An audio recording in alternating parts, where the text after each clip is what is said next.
Alrighty, we are down here in the crawl space today. Had to knock out a brass cap. Ryan, did you tell her not to flush? Did not.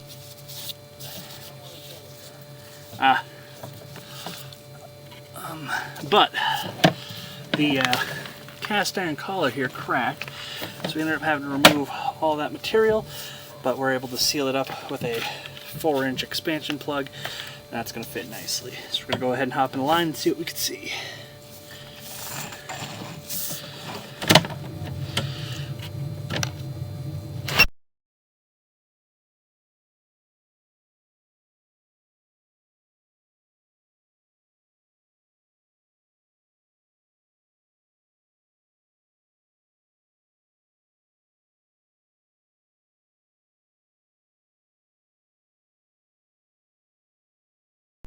Cast iron construction is displaying heavy scale buildup, channeling, and elevation of flow.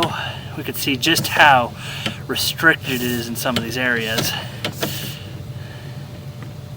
And then that is going all the way out to the end of the cast iron here at 18 feet, which is going to be our transition point. I'm definitely going to recommend this be cleaned. We're going to take a look at the outside, see what we can see out here. Given the buildup in here, I'm also going to recommend a rescope just so we can verify the inside.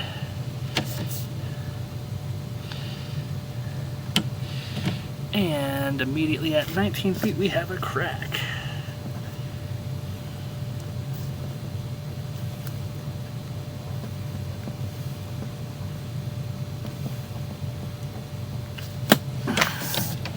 We'll locate that on our way back. Yeah, look at those roots. We could see that they're coming in pretty heavy at that joint. Absolutely clean and rescope on this one. Yeah.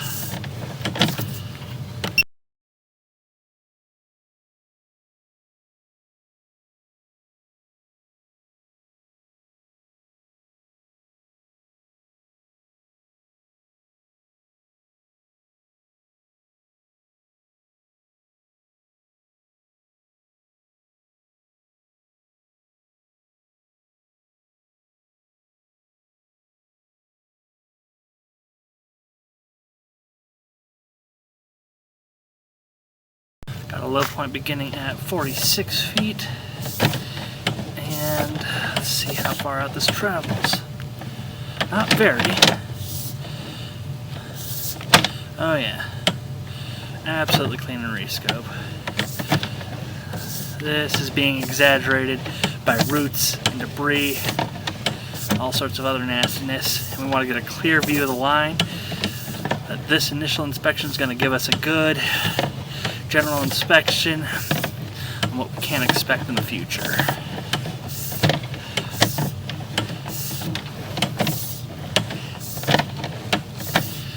.70 feet, yeah.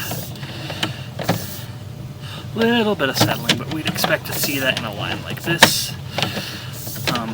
We do have that lovely bentonite out here, and that's just going to cause everything to move over time. So, I'd be more surprised if this clay line had perfect pitch at this age. Looks like we have our city tap here at 90 feet, so I'm going to go ahead and flush some water and check that for flow and see how long it takes for it to get out here.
Alrighty, despite everything, we do have pretty decent flow into the main here.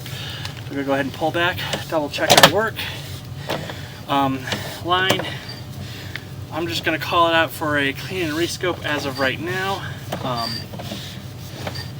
We'll double check that joint there at 19 feet. Just because I wanna be absolutely sure what I'm calling out there.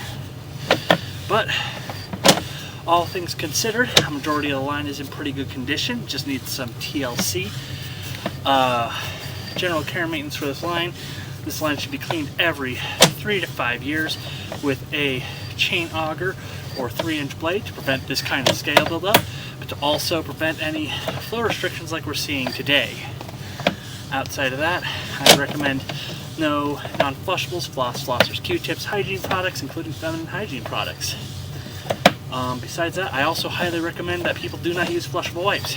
Yes, they are flushable, but they do take a longer time to break down than toilet paper, and that can lead to backups, flow restrictions, and even if it does make it through your line, it has been known to cause havoc on the city side. If you want to know more about that, I'd definitely Google what a fatberg is, and that should tell you everything you need to know about what's going on with those flushable wipes. Short of that, I would also recommend minimizing the amount of grease and oil poured down the line just to help with buildup and flow.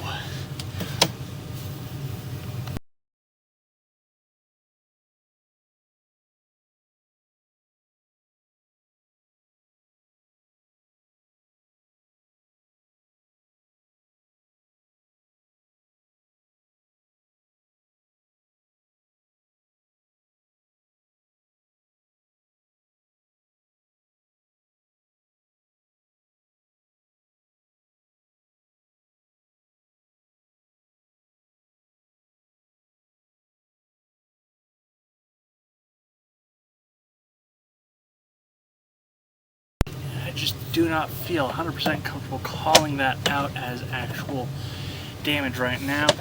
I am going to recommend that clean and rescope.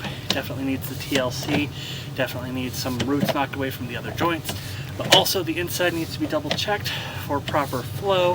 As you can see, we have something that more resembles a cave system right now than a sewer system. I'm going to recommend that this be cleaned using multiple passes. Make sure that they don't just zip it in and out with the quick cheapest deal that they can find. This one needs a little bit more care than what that service can offer.